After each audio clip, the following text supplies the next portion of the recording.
Okay, रब करूं? क्षितिज आया समझ में? डिस्कनेक्ट हो गया था फिर से। यस सर, अलोंग सरफेस से एक्सप्लेन कर दीजिए।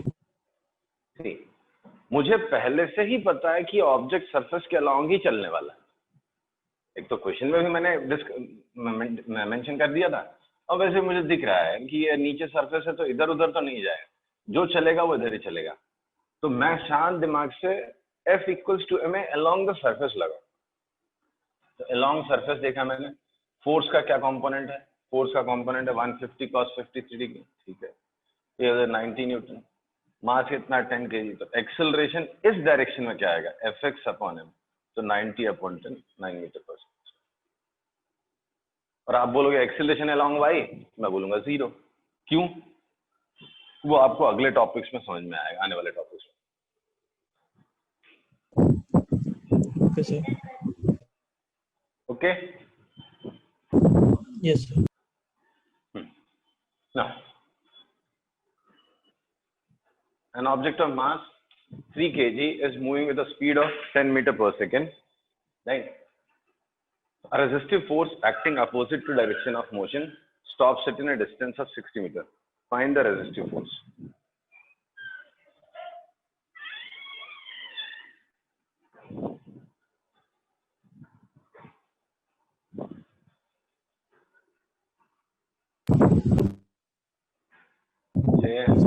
सर इसका माइनस 2.5 न्यूटन आ रहा है।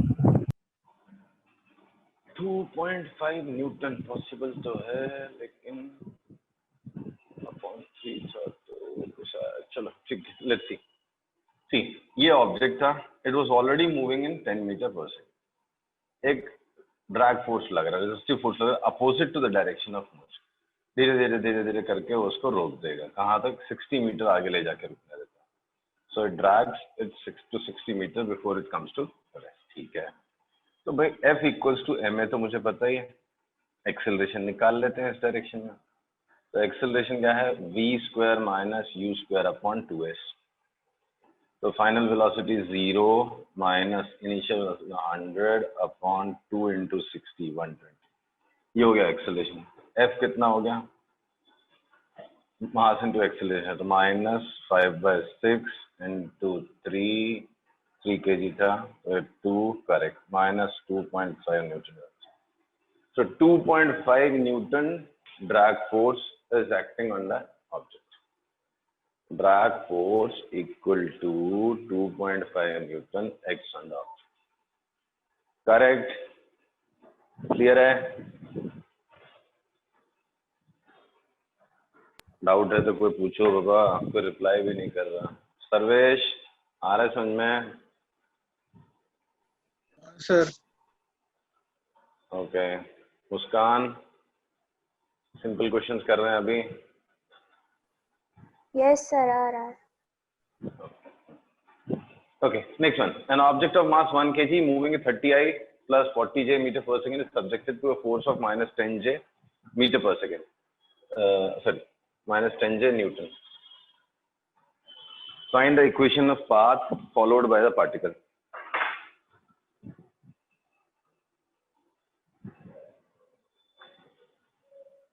पोजीशन वेक्टर के x और y component in terms of time लिखे होते थे, वहां से निकालते थे। तो आपको पोजीशन वेक्टर तक पहुंचना है, ये समझ लो। आपको इसमें पुराना टॉपिक भी रिवाइज हो जाएगा, मोशन इन 2D।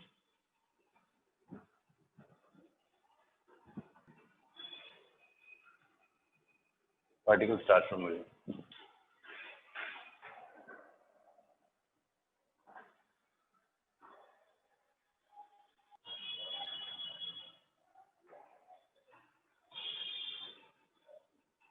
नहीं आ रहा किसी को? ओके, फाइनल वेलोसिटी निकालो। फाइनल वेलोसिटी क्या होगा? Initial velocity plus acceleration into time. तो इनिशियल वेलोसिटी था 30I प्लस 40J, एक्सेलरेशन हो गया -10J इंटू T, ये हो गया। सो ये आया। अभी पोजीशन वेक्टर क्या होता है? R is equal to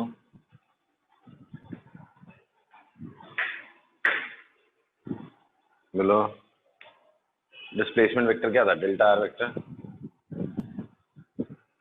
ut plus half at square, तो u is 30i plus 40j ut minus half 10j into T square, और ये एक्चुअली इनिशियल पोजीशन 0 था तो कोई बात ही नहीं, तो r is 30ti minus 40t minus 5t square j, ये हो गया।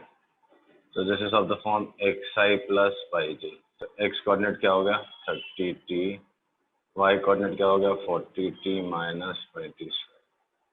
अब यहाँ से t एलिमिनेट कर लो, t का वैल्यू कितना हो गया x by 40, so y is equal to 40 x by 30 sorry minus 5 x square by 900, so y is equal to 4 by 3x minus x square by 180. That's it.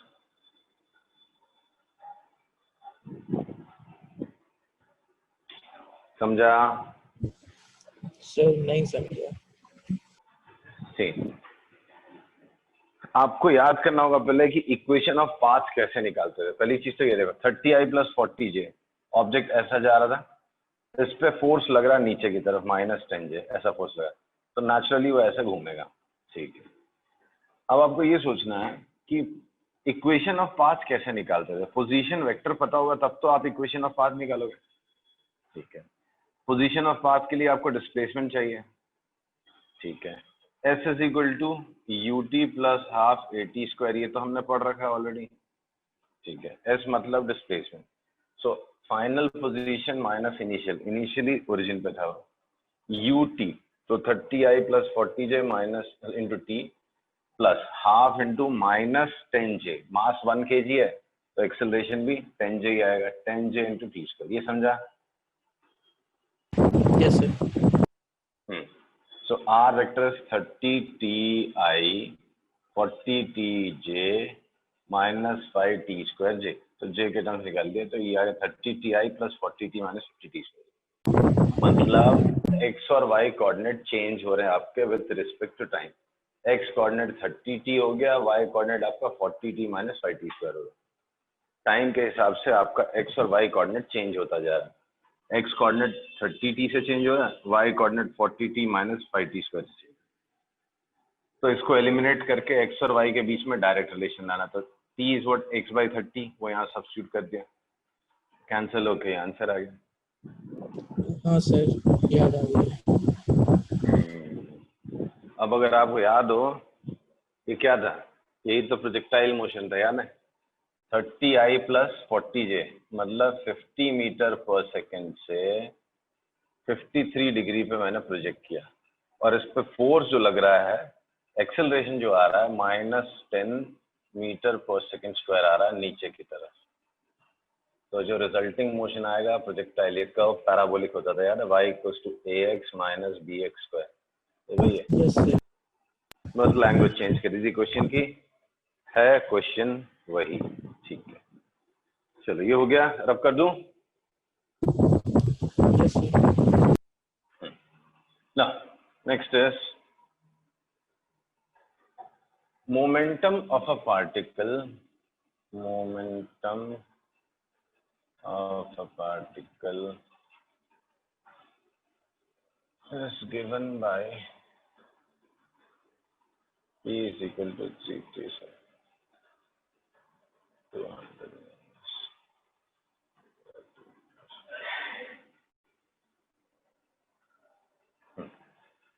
200 minus 4t plus t square kg metre पर second. ठीक है, समझा? Momentum time के हिसाब से change हो रहा है। हाँ, तो question find the time eight which force acting is the same. Momentum time के हिसाब से चेंज हो रहा है, आपको बताना है वो टाइम जब फोर्स पार्टिकल पे नहीं लग रहा, zero.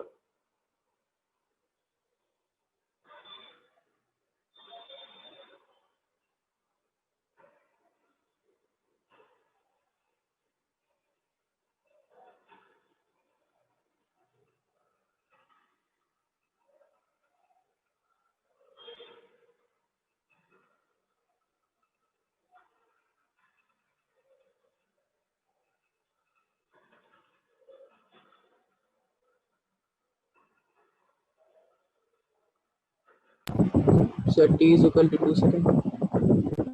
t is equal to 2 seconds is correct answer. कैसे निकाला आपने? Sir, differentiate करें. फोर्स का फॉर्मूला है dp by dt. Force at any instant is average force. जब लिखते हैं हम लोग delta p by delta t, जब इंस्टेंटेनियस फोर्स की बात हो रही है तो instantaneous force is dp by dt. Right. तो dp by dt डिफरेंशिएट कर लो भाई इसको. 0 माइनस 4 प्लस 2t. तो ये हो गया. अब पूछा आपसे 0 कब होगा, तो लो भाई 0 कर दिया. तो तब होगा जब 2t का वैल्यू 4 होगा, जब t का वैल्यू 2 सेकेंड्स होगा.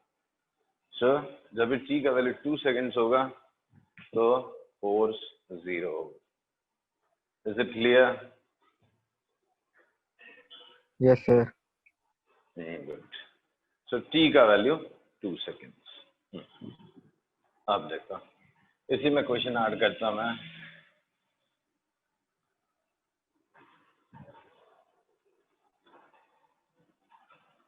Given mass of object be 1 kg, 10 kg. Find minimum speed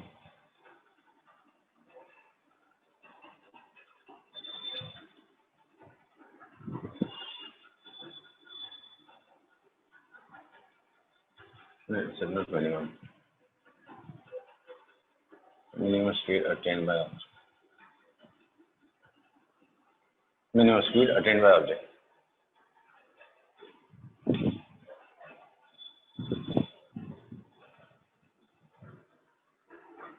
याद है कुछ? मिनिमम स्पीड कब होता था? जब एक्सेलरेशन 0 होता था.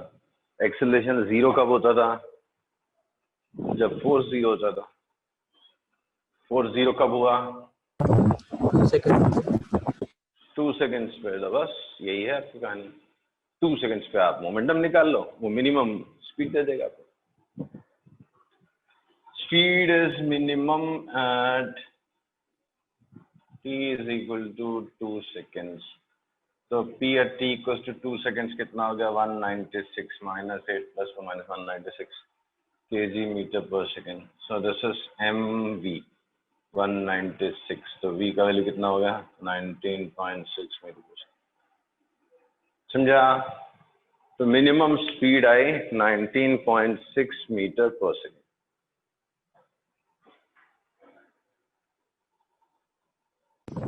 Yes, sir. ओके.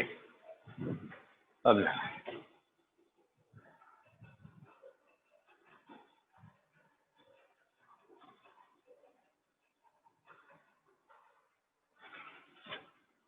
इसी क्वेश्चन में अगर मैं पूछता था average force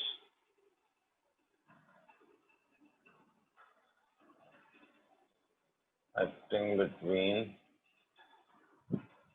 0 seconds to 2 seconds. Average force acting between 0 seconds to 2 seconds.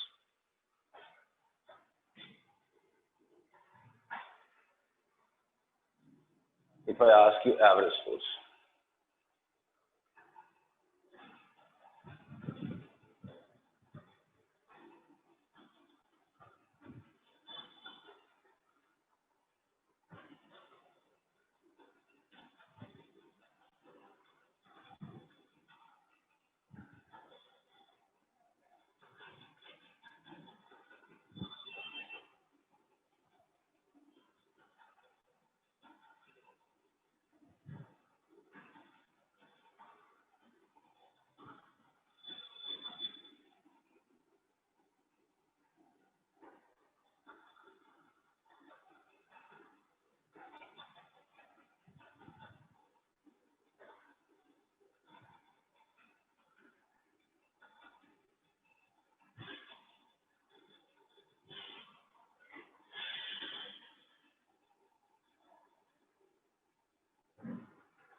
बोलो, how will you determine average force acting between t equals to 0 seconds to t is equal to 2 seconds? Sir, -2. Sorry, Sir, minus -2. तो है, correct, minus तो है, देखते हैं P2 minus P1 upon T2 minus T1। Final momentum था कितना, 196 ना, क्या लिखा था मैंने, 200 माइनस 40 प्लस टी स्क्वायर। तो फाइनल मतलब 2 सेकेंड्स पे माइनस 196 और 0 सेकेंड्स पे 200 upon 2 minus 0 minus 4 upon 2 minus 2 metre पर सेकेंड। क्लियर?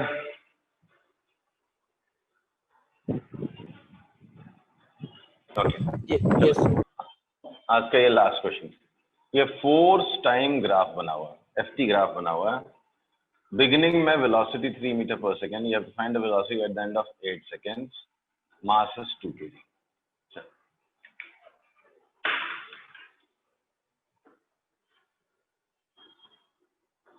दो एक क्वेश्चन और होने चाहिए थे, कल कर लेंगे।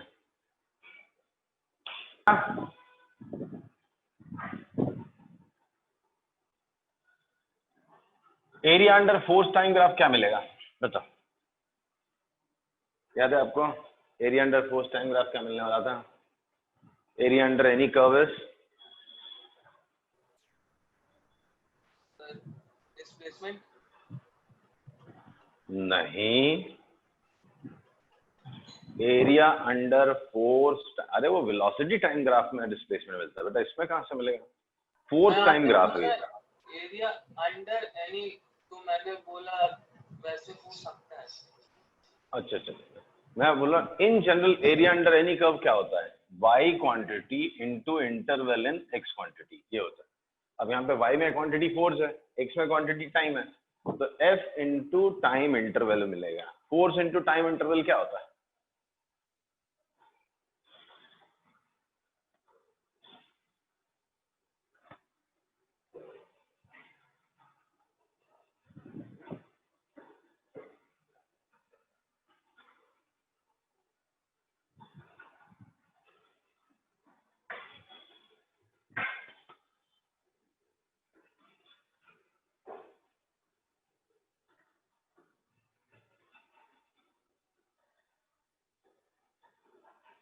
हेलो,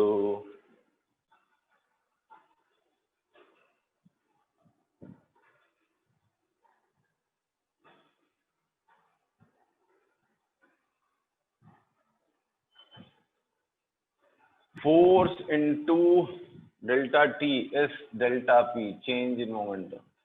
एरिया अंडर दिस, पहले एरिया निकाल लो, एरिया इज हाफ ट्रेपीजियम है, sum of parallel sides into height is 8, so 16 4 the 64 newton, sorry, kg meter per second, right?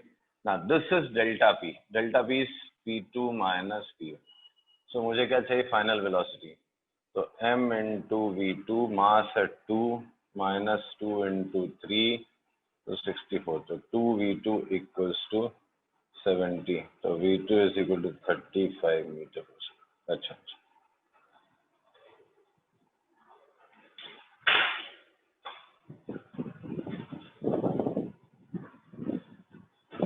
Hello,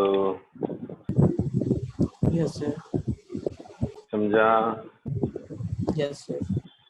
तो पुराने चैप्टर्स जो पढ़े थे ना, वो आपको फिजिक्स पूरी जितनी आपकी 11th की फिजिक्स है, उसमें सिर्फ 5 चैप्टर ऐसे हैं जिसमें उन टॉपिक्स की जरूरत नहीं पड़ेगी।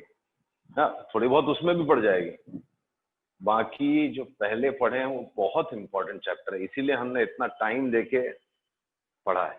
हाँ, उसको रिवाइज करते रहना, 4-4 क्वेश्चंस यूज करते रहना। चलो करते रहेंगे, ठीक है, कल मिलते हैं, कल चैप्टर को आगे बढ़ाते हैं।